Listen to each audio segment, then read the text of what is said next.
Hello and welcome to another edition, Defending the Algorithm, which is a lawyer's Bayesian analysis of AI litigation and law. This audio podcast is another in the series Defending the Algorithm. This edition number 6 is entitled The Lokken versus United Healthcare Discovery Battle and What It Means for Insurers Using AI. My name is Henry Sneath, and I'm your author and commentator. I'm a practicing business, IP, and AI litigation trial lawyer with Houston Harbaugh in Pittsburgh, Pennsylvania. This post was authored with research assistance by Claude from Anthropic, Opus Edition 4.5 Pro, and research confirmation and assistance from Google Gemini 3.0 Pro and Westlaw Precision AI. This series focuses on AI, the practice of law, and the intersections of AI and substantive law. AI platforms can make mistakes, but I have taken care to check them all for accuracy. Here's my executive summary. The discovery battle in a state of Lokken versus United Health Group, which I refer to throughout as UHC for United Healthcare, reveals what every insurer using AI and LLMs will face. Aggressive discovery demands targeting not just whether AI was used, but how it was developed, structured, trained, validated, and deployed. While the Lokken Court has temporarily postponed its ruling on plaintiffs' motion to compel discovery, the battle lines are drawn, and they expose the tension between plaintiffs' right to test allegations and the insurer's legitimate interests in protecting proprietary algorithmic systems and avoiding expensive and burdensome discovery. For insurers, our Bayesian probability analysis predicts significantly increased litigation risk due to the use of AI. Insurers using AI in claims processing face substantially higher probabilities of both bad faith litigation and contentious discovery disputes over AI systems once litigation is filed. Understanding the Lokken discovery dispute and how United Health is defending against it provides a roadmap for insurers preparing for similar battles ahead, and there will be many. The key takeaway: the discovery fight in Lokken is about more than documents. It's about whether plaintiffs can force insurers to expose the black box of AI algorithmic decision making. While courts will ultimately balance these interests, insurers should prepare now for comprehensive discovery demands that go far beyond traditional insurance claims litigation. Here's Chapter 1, The Lokken Case, a brief refresher. As we've covered in prior posts in this Defending the Algorithm series, the state of Lokken versus United Healthcare Group is a putative class action challenging United Health's use of the NH-Predict AI system in processing Medicare Advantage claims for post-acute healthcare needs. UHC purchased the corporation Navi Health, which invented NH-Predict. The allegations are straightforward. United Health allegedly used the AI to predict patient recovery timelines, denied coverage when patients exceeded those predictions, and pressured medically trained employees to follow the AI's recommendations over their own clinical judgment. Plaintiffs claimed that the system had an error rate of roughly 90% based on reversals during Medicare appeals processes. So the core allegations here from the plaintiff are United Health used NH-Predict to predict patient recovery timelines. When patients exceeded AI predicted timelines, coverage was denied. These denials occurred despite treating physicians recommending continuing care. The AI system had an alleged 90% error rate based on Medicare reversal rates on appeal. Employees were allegedly pressured to follow NH-Predict's recommendations over their own clinical medical judgment. That's what the plaintiff alleges. UHC denies it all. So, what are the legal claims, the substantive legal claims? First, breach of contract, typical in an insurance situation. Evidence of coverage documents promise that clinical services staff and physicians make claim decisions, not algorithms. So that's in the documents produced by the insurer. Breach of the implied covenant of good faith and fair dealing. That's the second claim. Using AI to make coverage determinations without meaningful human review violates the duty of good faith and fair dealing in contracts, so say the plaintiffs. The court denied United Health's motion to dismiss the claims for breach of contract and breach of the implied covenant of good faith and fair dealing, finding that these claims were not preempted by the Federal Medicare Act, because the court would only need to evaluate compliance with the insurance contracts themselves. In other words, plaintiff stated viable theories that AI was used in lieu of physicians. These were deemed viable under the Iqbal and Twombly standards in federal court. So they stated these viable theories to make coverage determinations. In other words, it was plausible or viable that AI was used to make coverage determinations in the eyes of the court. That's not a decision on the merits, but simply a decision to allow these claims to survive an initial motion to dismiss. The claims for breach of contract and for breach of implied covenant of good faith and fair dealing are moving forward, and discovery has now begun. The court did dismiss on a federal Rule 12 motion other state law claims on the basis of preemption, including the claim for insurance bad faith, unjust enrichment, and other tort claims. The court reasoned that to evaluate these tort claims would require an evaluation of motive, and that would trigger preemption by the Medicare Act, which is designed to deal with those types of issues in Medicare claims. Hence, preemption.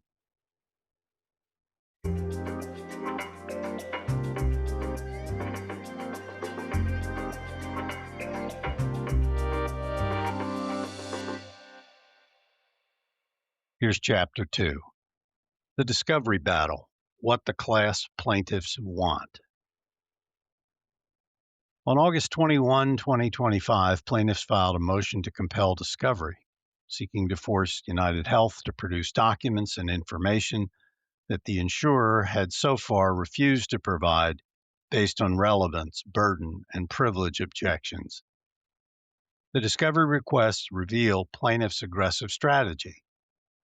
They don't just want to know whether NH-Predict was used, they want to tear open the entire AI system for forensic examination. They want to look at the metadata, they want to look what's behind the curtain and determine for themselves what the AI is actually doing. Specific in the discovery requests so far is request for production of documents number 7 served by the class plaintiffs on UHC, and they ask for the algorithm itself. Perhaps most notably, plaintiffs served request for production number 7 demanding, quote, all documents and communications concerning the development, design, creation, approval, implementation, and use of the NH-Predict algorithm by UHC, including, and this is the important part, the data, rules, source codes, and medical guidelines NH-Predict is based upon. This is extraordinary discovery in an insurance case in particular, but it also is part of the new age of electronic discovery that we have been seeing for a number of years now since the invention of email, the internet, Google searching, and other technology advances.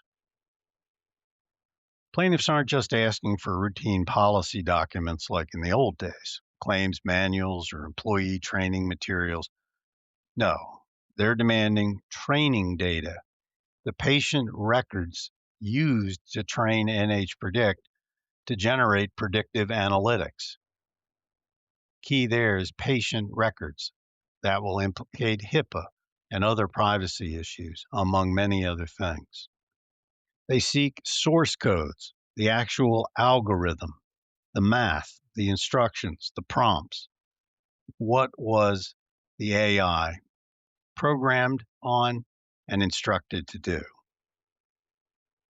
Rules. They ask for the rules, which include the decision logic and thresholds. Again, all looking to see how the AI was trained, implemented, prompted, directed, and whether it contained any bias for or against claimants. They seek medical guidelines, the clinical criteria programmed into the system. How was it trained on medical data and medical guidelines for approving or denying long-term healthcare claims? NH Predict is not a generative large language model, an LLM, like we think of with ChatGPT or Google Gemini or Claude by Anthropic, but rather it's a predictive analytics algorithm designed for making predictions in the healthcare domain. LLMs generate text output based on probabilities, including Bayes' theorem, which is one of the themes of this podcast. LLMs are simply predicting the next word that is most likely in a sentence. In other words, searching the incredible trove of data on which it's programmed to predict each and every next word in a spoken response to your prompt. That's an LLM. NH Predict is a predictive model designed to forecast patient outcomes under certain scenarios. It's trained like an LLM, but the prompts which it is given and the rewards which it is given during its training guide it toward predictions of outcomes rather than predictions of text and words. You can think of it like a sophisticated actuarial table rather than a conversational chatbot like GBT. It makes the predictions by recognizing patterns in massive amounts of data, by comparing a patient's medical and personal characteristics with those of similar patients, and by then applying the proprietary algorithm to make a prediction on outcome. Next, there are broader discovery demands. Beyond request for production number 7, plaintiffs seek a comprehensive picture of United Health's AI deployment. Again, seeking the details of what's in the black box of AI. Request for documents number 3 asks for the organizational structure of employees involved in AI claims processing. Again, here, looking for what is the human element here involved in claims rather than a machine's involvement. Request number 4, all policies, procedures, and training materials for assessing and adjudicating post-acute claims. Background data on the AI. Request number 5, internal documents analyzing NH Predict, including compliance with medical standards. Understand that when large language models or predictive coding models are trained, they are tested with prompts to undertake certain projects, and then humans review the test results to further train those LLMs or predictive models. The training is done by giving them what are called rewards, by saying, great job, or you nailed it, or whatever positive affirmation is needed. That's part of the training process of an LLM. Remember, they are designed to mimic human thought. So, like a human, they need rewards and they need punishment when they either meet or fail to meet the prompt that is being put into them. Request number 6 asks for complaints and grievances about NaviHealth and NH Predict. What have people said about it, complained about it, what's happened in the appeals process. Requests number 8 through 11 ask for statistical data, like the volume of claims processed using NH-Predict, denial rates before and after NH-Predict implementation, expected versus actual denial rates, and how many notices of Medicare non-coverage were issued.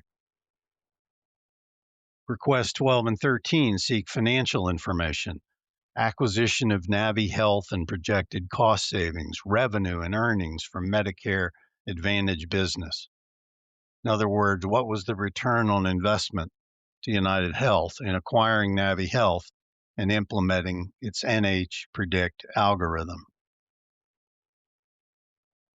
Requests 14 and 15 seek information regarding any government investigations and regulatory protections. 16 and 17 seek employee performance evaluations and disciplinary actions. There are interrogatories as well seeking similar information about individuals involved in the NH-Predict development. They seek information regarding relationships between United Health's entities, all versions of coverage documents for the punitive class, average premiums paid by Medicare Advantage insureds.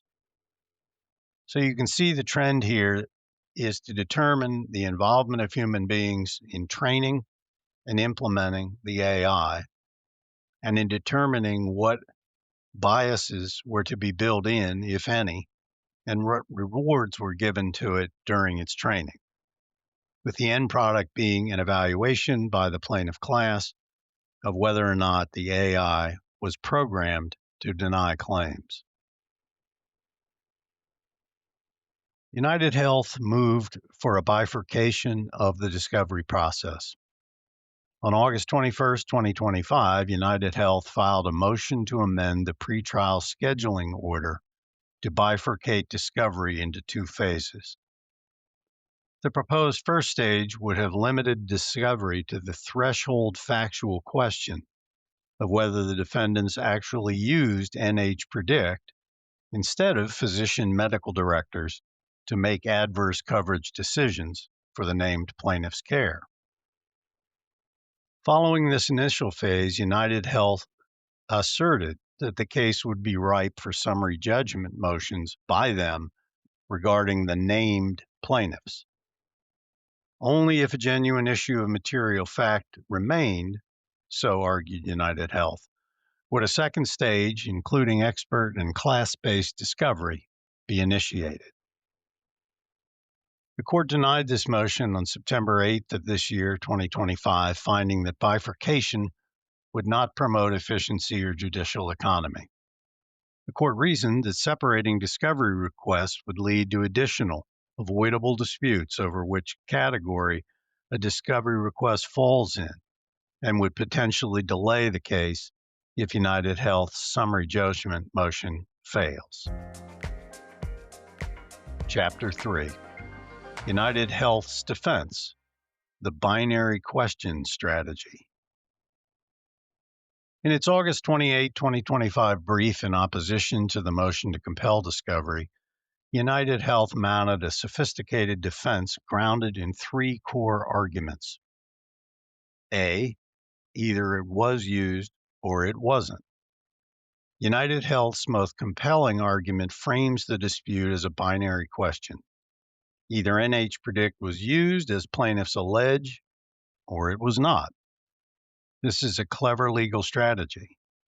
By characterizing the case as simply asking, was it used? United Health argues that plaintiffs don't need to know how NH-Predict was developed, what data it was trained on, whether it complies with medical standards, or how accurate it is.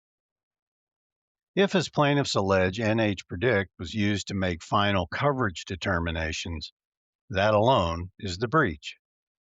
They claim that the how and why are irrelevant. United Health's binary question strategy is like a defendant in a car accident case arguing, either I hit the plaintiff's car or I didn't. You don't need to know whether I was drunk, texting, or going 90 miles per hour. The fact of impact is all that matters. Plaintiffs respond, quote, "The how shows whether it was truly negligent or accidental," end quote. B, "We've already produced enough." United Health argues that it has already provided substantial discovery in the form of training materials and policy documents showing how medical directors apply Medicare criteria and how NH Predict is used.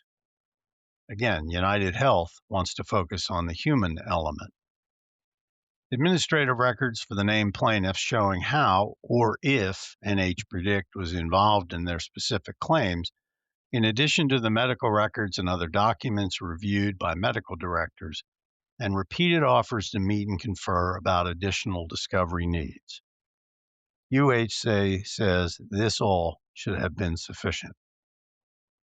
Their argument is that the plaintiffs already have what they need to pursue their claims as to the named plaintiffs.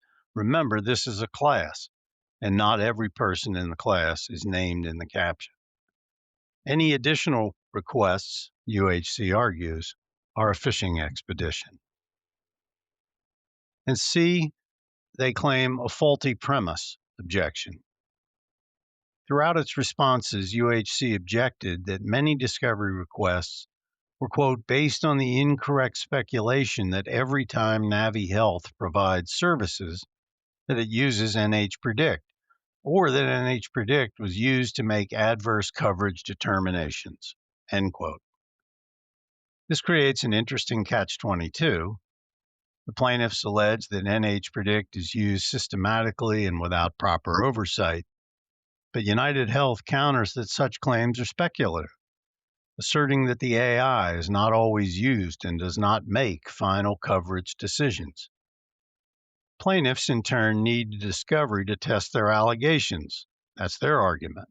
However, United Health maintains that because the allegations are incorrect, the requested discovery is irrelevant. Plaintiffs allege systematic and unregulated use of NH Predict. United Health says that's speculation. NH Predict isn't always used and doesn't make final decisions. United Health says your allegations are wrong, so the discovery is irrelevant. It's an interesting argument. In my experience, I would predict that it would fail. You can't simply say, we deny your allegations, therefore all of your discovery is irrelevant. That would hold true or be used in just about every case brought in a court of law. So I predict that won't work. We'll see. The court postponed a ruling on the plaintiff's motion to compel discovery as premature because the parties were still trying to agree on a protective order and on an ESI protocol, that's electronically stored information protocol, and the terms and conditions of those agreements. The parties were ordered to meet and confer and to try to reach agreement on the scope of discovery. Now there has been an ESI protocol entered, and related issues are decided and included in court orders. There's been no additional docket activity relating to discovery issues, and we will certainly continue to follow this case.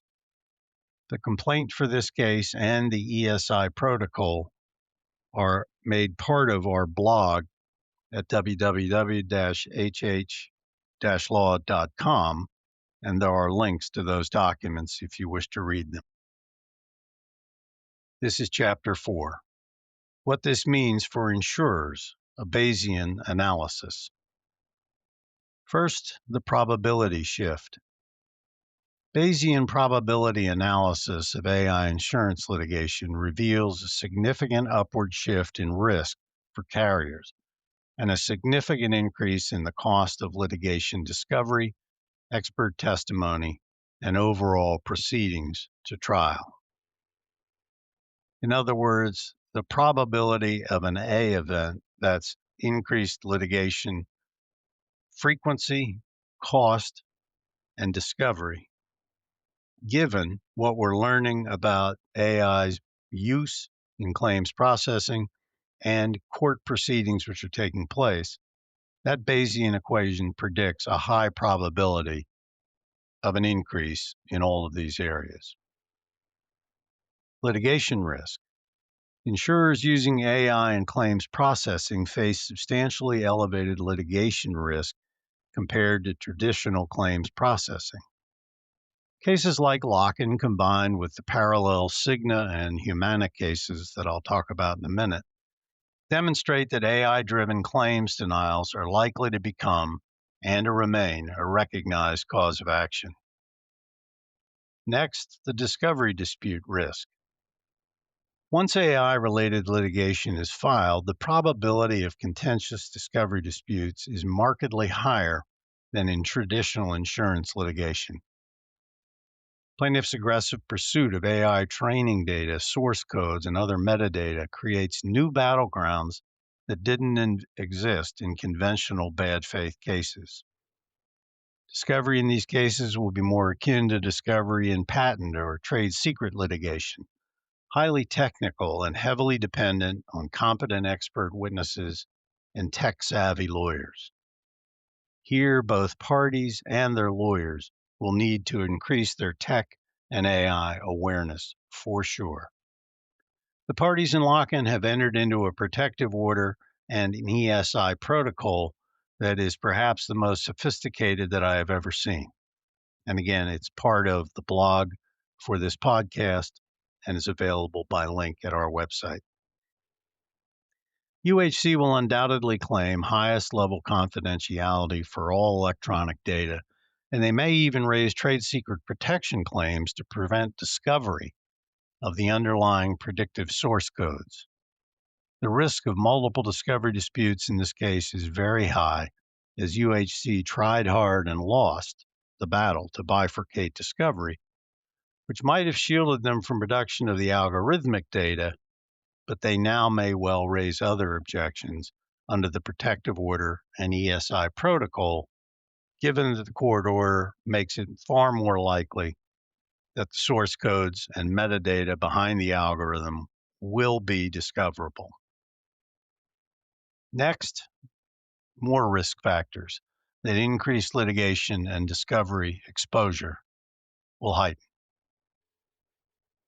Insurers face higher discovery requests in the following situation, and the risk of this discovery in shaping the litigation is higher as well.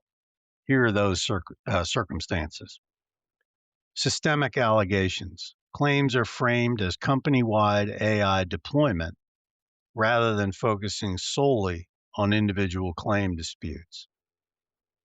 That's discovery that would be aimed at looking for policies and procedures from the company regarding its AI, just as claims manuals and training data were asked for in paper form in the old days. The breach of contract theory. Surviving contract-based claims makes how AI was used directly relevant to the legal claim. So here, the question is whether or not AI made claims decisions and whether that was a breach of contract provisions and marketing materials, which said that claims decisions are made by medical professionals. Class certification pending. The need for class-wide data, documentation, and statistical evidence to meet the commonality and typicality requirements for class certification markedly increases the scope of discoverable material. Another risk factor for UHC is the high rate of errors that are alleged. Claims are asserting extreme flaws, such as a 90% overturn rate on appeal, and that invites and justifies statistical scrutiny, and there will need to be expert testimony for sure in that regard. Government investigations. The existence of parallel legislative or regulatory investigations, for example, the Senate report on United Health, creates additional discovery targets. In other words, requests for documents about government reports and government agency oversight and investigation of these healthcare insurance entities. Here's Chapter 5. Other AI insurance cases, the trend is clear. While Lokken is the most advanced procedurally, it is far from the only case examining an insurer's use of AI. A growing number of cases are focused on insurers' use of predictive algorithms, particularly in making post-acute care decisions. One such case is Kisting-Leung et al. Versus Cigna in the Eastern District of California. Cigna faces similar allegations regarding its use of the PX-DX algorithm to deny claims without individualized review. While specific discovery disputes have not yet been publicly litigated, the case raises the same questions presented in Lokken. Was the algorithm used to make final determinations? Were physicians pressured to follow algorithmic recommendations? What was the algorithm's error rate? How was it trained, developed, and deployed? The most significant event to date is the court's order on March 31, 2025, which denied in part Cigna's motion to dismiss. The court allowed the plaintiff's central claim, breach of fiduciary duty under ERISA, to move forward. The judge found that the plaintiffs had plausibly alleged that Cigna was acting as an ERISA fiduciary. The plan documents stated that a medical director would make determinations regarding medical necessity. The court ruled that if Cigna, as alleged, used the PX-DX algorithm to auto-deny claims in 1.2 seconds, it was a plausible abuse of discretion and a violation of the plan's own terms. Imagine, as a defense lawyer, going into court to defend the denial of a claim that was allegedly made in 1.2 seconds. That would be difficult. Following that order, the case has moved into discovery. Court records confirm a stipulated protective order was filed on September 4th, 2025. This is to manage the discovery of Cigna's highly confidential proprietary information and the plaintiff's protected health information. So here, there's an incentive on both sides to enter into confidentiality agreements, but the motives are different. The next case that is being followed nationally and is a parallel to the Lokken case is Barrows versus Humana in the Western District of Kentucky. This case is a direct parallel to Lokken as it also involves the NH-Predict algorithm. Consequently, the discovery strategies from Lokken will likely be replicated in that case. The parties are actively engaged in discovery, as confirmed by recent filings, including a joint stipulation on November 6, 2025. On August 14, 2025, the court denied in part Humana's motion to dismiss.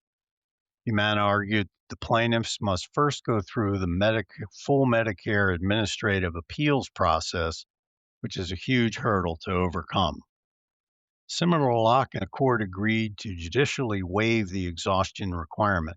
In other words, the failure to exhaust administrative remedies requirement, finding that forcing the plaintiffs through this process would be futile. While the court did dismiss several state law claims as being preempted by the Medicare Act, it allowed the core claims, including breach of contract and breach of the implied covenant of good faith and fair dealing, to proceed just as in the Lokken case. In summary, all three of these cases have successfully survived their initial motions to dismiss. The courts have agreed that the core claims, whether for breach of contract or breach of fiduciary duty, are indeed plausible and deserve to be argued in court. Because these cases exhibit numerous similarities, the discovery demands and defense strategies in the suits against Cigna and Humana will likely follow those in Lokken. The upcoming judicial rulings will establish the boundaries of discoverable information, perhaps setting precedent, maybe even nationwide, that will influence ongoing and future AI-focused insurance litigation.